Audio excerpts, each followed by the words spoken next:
አባይ ጥናትን የገባሁት በ1952 ዓመተ ምህረት በእኛ 52 ዓመተ ምህረት .4 የሚባል የአሜሪካኖች የአባይ ጥናት ወተር ሪሶርስስ በእንግሊዝኛ ከሆነ ወተር ሪሶርስስ ዲፓርትሜንት ነው የሚባለው። በስራ ሚኒስቴር ውስጥ ነው የነበረው። የስራ ሚኒስትሩ ማን ነበሩ? ያን ጊዜ ልዑል ራስ መንገሻ ስዩም ነበሩ። በዚያን ጊዜ ፈተና ተፈትነን በአሜሪካኖች በኩል አሜሪካኖች ፈተኑን እና የመጀመሪያ 12ቱን ልጆች ሲቀጥሩ አንዱ እኔ ነኝ ከ12ቱ መካከል እና መቼ ነው ዓመተ ምህረቱ?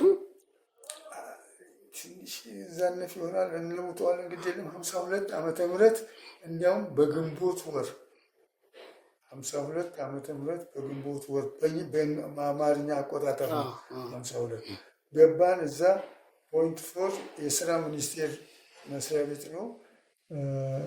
ኮርስ ውስጥ አስገቡን። የአባይ ጥናት ኮርስ፣ የወንዞች ጥናት። ያ ምንድን ነው? የአየር ፎቶግራፍ በአይሮፕላን ተነስቶ የአባይ ተፋሰስ በሙሉ ያንን የአባይ ተፋሰስ ፎቶግራፍ ፊልሙን አምጥተው እኛን አሰልጥነውን እኛ ያንን ፊልም ወደ ካርታ በድራፍቲንግ ወደ ካርታ እንዲለወጥ በዳርክ ሩም ውስጥ ነበር የምንሰራው። እሱም ወደ ዳርክ ሩም ወስደው ከሰራን በኋላ ፊልሙን ወደ ድራፍቲንግ ይሄድና ያ ድራፍቲንግ ለመሐንዲሶች ይሰጣል። መሐንዲሶቹ ያን ካርታውን ለማንሳት የፈለጉትን ወደ ወንዞቹ ሄደው የአባይን ጥናት የሚያጠኑበትን ተፋሰሶች በሙሉ ካጠኑ በኋላ ሰርቬይ አድርገው የወንዞች ጥናትን ወንዞቹን የሚፈሱትን ወንዞች ፍጥነት፣ የውሃ ብዛት ምን እንዴት እንደሆነ እያንዳንዱን የአባይ ተፋሰስ በካርታ ሰርተን እኛ ለመሐንዲሶቹ ሰጠን። መሐንዲሶቹ የግድብ መስሪያ ቦታዎችን በአባይ ተፋሰስ ውስጥ 31 ግድቦች እንደሚኖሩ ተጠንቶ ያንን ተፋሰስ ከካርታው ላይ አንስተው ወደ አሜሪካ ተልኮ ተፋሰሱ በሙሉ ወደ ግድብነት የተመረጡትን ቦታዎች ለግድብነት የተመረጡትን ቦታዎች አሜሪካኖቹ አጥንተው እስከ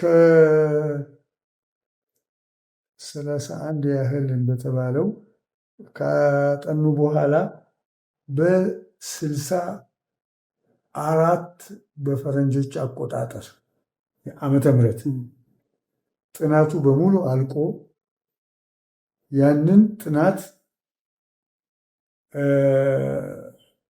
ወደ ግድብነት ለመለወጥ አንደኛ የመኪና መንገዶች ወደ አባይ የሚገቡ አልነበሩም፣ እንደ ልብ አልነበሩም። ዋናው መንገድ ብቻ ይዘህ ጎጃም ምናምን እንደዚህ ብቻ ነው እንጂ ሌላ የለም። እነዛም ውሃውን የሚያጠኑት ሰዎች ሃይድሮሎጂስት ይባላሉ። ሃይድሮሎጂስቶች ያንን አጥንተው እኛ ደግሞ የሰራንበት የስራ ሁናቴ ፎቶግራሜትሪ ይባላል። ፎቶግራፉን ወደ ካርታ የመለወጡ ስራ ፎቶግራሜትሪ ይባላል።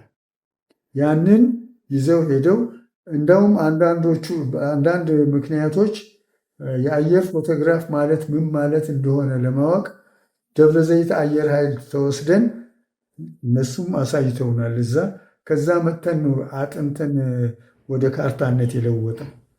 ከዛ 2 ዓመት ሰልጥነናል።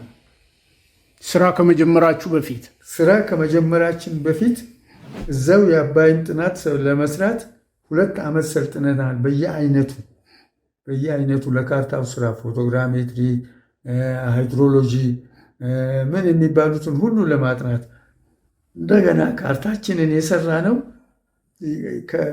ከአየር ፎቶግራፍ ወደ ካርታንን ለመለወጥ የእያንዳንዱ ካርታ ኮንቱር ታውቃለህ? ኮንቱር ማለት የእያንዳንዷ ከውሃው ከአፈሩ ከፍታውን የምናጠናበት እያንዳንዱ የሚራራቀው ኤሌቬሽን አለው። 20 ሜትር ነበረ እያንዳንዱ ኮንቱር። እቺ 20 ሜትር፣ እቺም 20 ሜትር፣ እቺም 20 ሜትር ከዜሮ ተነስቶ 20 ሜትር እየተጠና ነው የተሰራው እያንዳንዱ ኮንቱር። ኮንቱር ማለት ግድብ ነው። ኮንቱር ግድብ አይደለም፣ መስመር ነው። መስመር። አዎ። ምን አይነት መስመር ነው? የመሬት ከፍታ ሲቆራረጥ ከፍታው አንዱ ከአንዱ ያለው ርቀት 20 ሜትር ነበር። ኮንቱር ይባላል እሱ እያንዳንዱ ኮንቱር። ከዛ ያንን ኮንቱር ቀደው ነው መፋሰሻውን የሚሰሩት፣ ውሃው የሚፈስበት ከካርታው ላይ። እንደዛ ያለ ጥናት አጥንተን ሰርተናል።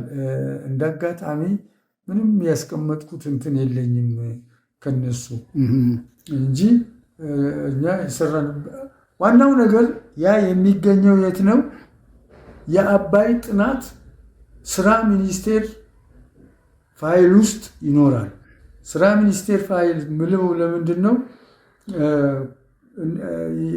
ታሪኩም ራሱ ያለው ይሄ ትልቅ መጽሐፍ ተጽፏል። የአባይ ጥናት ታሪክ፣ የአባይ ሸለቆ ታሪክ በትልቁ ተጽፎ ያለ ነው እና ጥናቱ ያ የሰራ ነው። መቼ ነው? በጃንሆይ መንግስት ነው። በ52 ዓመተ ምህረት እኛ ጀምረን በ54 55 እስከ 57 58 ድረስ ጥናቱን ጨረስን እና ካርታው ተሰርቶ አለቀ። አሜሪካኖች 4 ዓመት ነው ያጠኑት። ያንን 4 ዓመት አጥንተው ከጨረሱ በኋላ ምን ተነገረን? ግድቡን ለመስራት መንገድ መስራት አለብን። መንገዶቹን ለመስራት መንግስት ገንዘብ በሚፈልግበት ጊዜ ጃንሆይ ችግር ነበራቸው። ጃንሆይ የገንዘብ ችግር እና አሜሪካኖች ሊያጠኑት ነው ሲባል ጀማል አብድናስር የግብፅ መንግስት ነበር፣ ፕሬዚዳንት ነበረ እና ያንን ሲሰማ ጃንሆይን ምን ይላቸዋል አሉ። አልሰማንም። የሆነ ሆኖ ወይ ቀይ ደማችንን ወይ ቀይ ብራችንን እናወጣለን እንጂ አንተ ይህን ግድብ አትሰራም አሏቸው ነው የሚባለው። ከዛ ነገሮች ፈረሱ። ግድቡን ለመስራት ግድብ የሚባል ነገር መስራት ቦታው ተጠና። ሁሉም ነገር አለቀ። 31 ቦታዎች ተጠንተዋል። ነገር ግን መስራት አልቻሉም ጃንሆይ አንዱንም።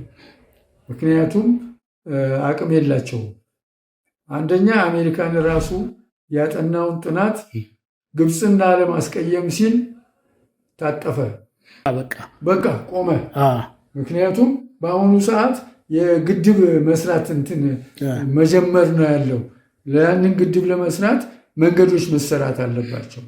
መንገዶችን ለመስራትም ምንም ለማለት የጃንሆይ አቅም አልፈቀደም። ስለዚህ ያ ሲቆም የፈረንሳዮቹ ቀጠለ። ዋቢሸቤሌን አጠናንና እንትን ኦጋዴን ቀብሪ ዳአር የሚባለው ቦታ ላይ ግድብ የፈረንሳይ ግድብ ተጀመረ። እየተሰራ ነበረ። ከዛ በደንብ አላለቀም። ጭቅጭቅና ምናምን መጣ።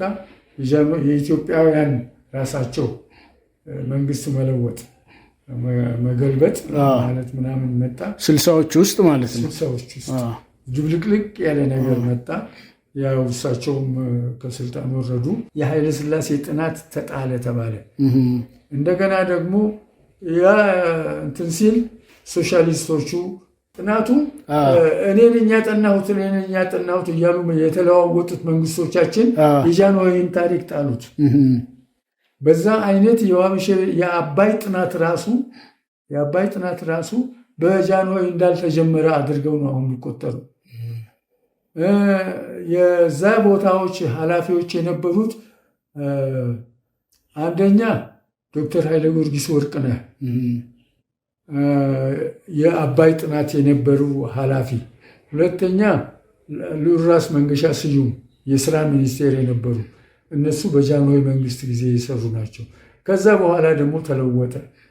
ምን አይነት ለውጥ መጣ? ያው የሶሻሊስቶቹ እንትን ሌላ ጥናቶች አዋሽ ተጠና። የአዋሽ ጥናት አዋሽ ተጠንቷል። ግድቡ ለአፋሮች እንዲሆን ተጠንቶ ነበረ። ያንንም እኛ ስራውን ሰርተናል። የሆነ ነገሮች ሰርተናል። ግን እንደ መጀመሪያው የአየር ፎቶግራፍ አይደለም የሰራ ነው። የአየር ፎቶግራፍ ሳይሆን ሰርቬየሮች እየሄዱ ደኑን፣ ጫካውን ምናምኑን አጠኑና ያ ታሪክ ተቀመጠ። ይሰራል ሲባል እንደገና ደግሞ የመንግስቶች ለውጥ መጣ። የኢትዮጵያ መንግስት ተለዋወጠ። መንግስቱ ኃይለማርያም እንደዚህ እያለ ተለዋወጠ። የአባይ ጥናት ጉዳይ ጭጭ የሚል ሆነ። በኋላ እንደገና የአባይ ጥናት ይነሳ ተባለና የቀደመው ይነሳ ተባለና እንደገና ያጠኑ አይነት አድርገው አጠኑት። እኛ ግን ከዛ ውስጥ ወጥተናል። የተለወጠ ነገር አለው አሁን ጋሽ ሲሳይ በፊት ከተጠናውና አሁን ከተሰራው? ምን መሰለህ፣ ቦታዎቹ ተለውጠዋል። አሁን ይቺ ቦታ አሁን በተጠናው መሰረት አሁን ጉባ ያኔ ከነበሩት 31 የተመረጡ ግድቦች አንዱ ነው ይሄ። ምንድን የተደረገው? ትንሽ ፈቅ ተደረገ ቦታው። ከሱዳን ጠረፍ ወደ ውስጥ ገባ ብለን 20 ኪሎ ሜትር ያህል ከሱዳን ወሰናችን፣ ይሄ ወሰኑ ነው። ከዚህ ወደ ውስጥ ገብተን እዚህ ጋር ነው አሁን የተሰራ እንጂ ሌላ ምንም ለውጥ የለውም። መጀመሪያ የተጠና ነው። ያ ነው የሚታወቀው። በኋላ ነው ማለት ነው። ኢንጂነር ኃይሉ ሻውል የኛ አለቃ ነበር ከመጀመሪያ ከመጀመሩ። ኃይሉ ሻውል፣ ኃይለ ጊዮርጊስ ወርቅነህ፣ ዶክተር ኃይለ ጊዮርጊስ ወርቅነህ ስማቸው እየጠፋኝ ነው። እና ኃይሉ ሻውል ከመጀመሪያው ተራ መሐንዲስ ነው የነበረው። ጫካ እየሄደ ውሃ የሚለኩትንና ሰርቬይ የሚያደርጉትን የሚያግዝ። ከዛ በኋላ ትልቅ ሰው ሆነና እሱም ተሾመ። ያው የአባይ ጥናት የነ ኃይለ ጊዮርጊስ የነ ኃይሉ ሻውል መነሻ ነው። በዛ ጊዜው ብዙ መሐንዲሶች ነበሩ። መዓት መሐንዲሶች ነበሩ። መዓት እንዳለ መስሪያ ቤቱ የመሐንዲስ መስሪያ ቤት ነው። የሚያጠኑት የአፈር ጥናት አለ፣ የውሃ ጥናት አለ። እንደገና ደግሞ የሃይድሮሎጂ ነው የሚባለው ውሃው አጠናን ሃይድሮሎጂ የወንዞች ጥናት ነው። እና እነ ኃይሉ ሻውል የነሱ ሁሉ አለቃ ነበሩ። አሜሪካኖቹ በዛ ወጡ ቀሩ፣ በቃ አልተመለሱም። ጥናቱን ይዘው ሄዱ። ጥናቱንም ይዘው ሄደዋል። የቀረውንም ፋይል ውስጥ አስቀምጠው ሄደዋል። ስራ ሚኒስቴር ውስጥ። ስራ ሚኒስትር ግን ምን እንዳደረገው እንግዲህ የኢትዮጵያ የውሃ ታሪክ በጣም ብዙ ነው። አሁን ግን ለማያውቀው ሰው ትላንት ተነስቶ የተጀመረ ነው የሚመስለው። እናንተ ይሄ በጣም ከ52 ዓመተ ምህረት ጀምሮ አሜሪካኖች የ4 ዓመት ከባድ ጥናት የአየር ፎቶግራፍ ጀምረን እስከ ፕላን መንደፍ ድረስ የተሰራ ነው ያን ጊዜ። ከዛ በኋላ የወንዞች ጥናት አልተደረገም። እርግጥ ወንዞቹ ቀንሰዋል፣ ጨምረዋል የሚለውን በየጊዜው የሚተኩት የአባይ ጥናት እንደተጀመረ ከዛ በኋላም ያው ነው የቀጠለው እና ምንድነው አሁን የሚያወሩት ነገር አለ። ምንድነው 31 ግድቦች የሚባለውን አንዳንዱ አመራር ይሄ ይቅር የለ ይሄ ይኑር ምናምን እያለ እንትን አለው። ግን አሁን የተሰራው የአባይ ጥናት አንዱ ግድብ ነው። አንዱ ግድብ ነው የተሰራው። ዋናው ግድብ ነው ይሄ እና የለወጡት ነገር የለም አዲሶቹ መንግስቶች። ባለፉት ዓመታት አሁን እርስዎ ይሄ አዲሱ ግድብ ሲሰራ የማየት ወይም ደግሞ ጥናቱን የመመልከት ወይ ቦታው ላይ የመሄድ እድል ገጥመውት ነበር? እኔ የቢሮው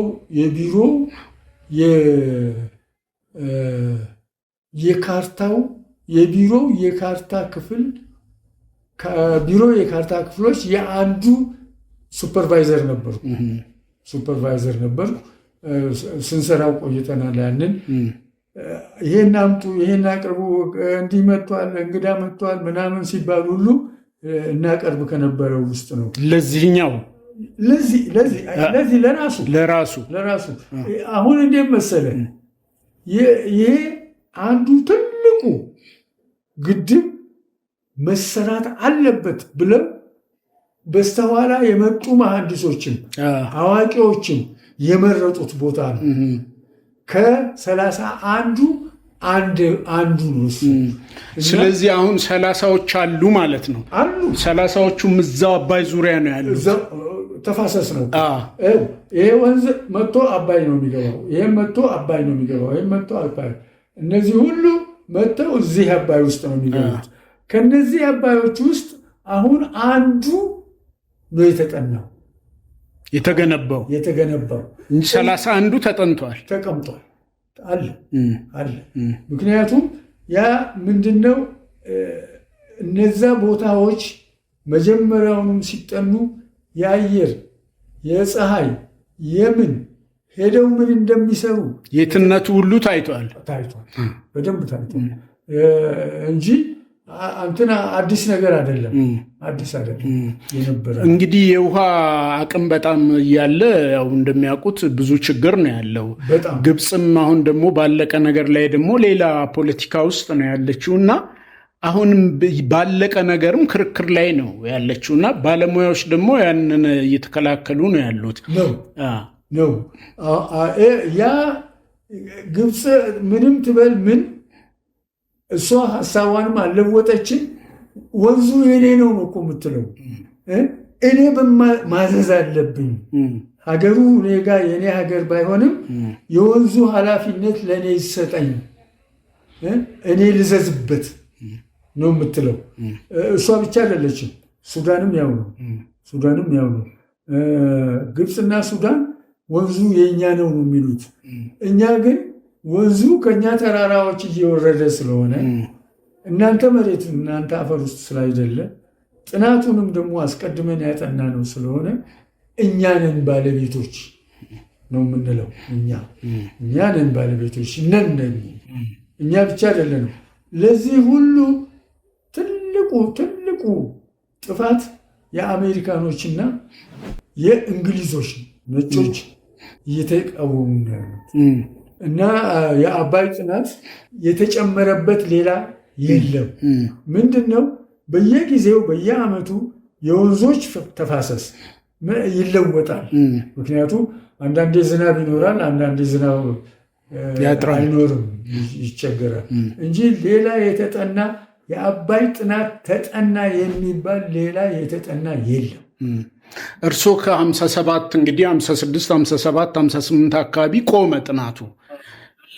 ከዛ በኋላ ወዴት ዞሩ መስሪያ ቤቶ? የኔ መስሪያ ቤት እንደውም ከፋ ኢሉባቦር ወለጋ እኔ ነኝ እኮ የጅማን መስሪያ ቤት ያቋቋምኩት። የምን ውሃ ልማትን? የውሃ ልማት ደቡብ ምዕራብ የውሃ ልማትን የጅማን መስሪያ ቤት ያቋቋምኩ እኔ ነኝ። እንዴት ነው ያቋቋምኩት? ሌሎቹን ስራዎች ሁሉ ጨርሰን በያለበት ስንሰራጭ እኔን ከፋ ኢሉባቦር ወለጋ ምዕራብ ወለጋ ከፋ ኢሉባቦር ምዕራብ ወለጋን ጅማ ሂድና መስሪያ ቤት አቋቁም ተብዬ በኪራይ ቤት ነው ያቋቋምኩት ጅማ ውስጥ ከ57 በኋላ ማለት ነው። ከዛ በኋላ የጅማ መስሪያ ቤት የተቋቋመው ዋናው ነገር በሲሳይ ነው። ጸሐፊም ምንም ተሰጥቶኝ ጅማ መስሪያ ቤት በእንትኖች በሶሻሊስቶች በመንግስቱ ጊዜ ማለት ነው እና ጅማ ያቋቋምኩ ነኝ።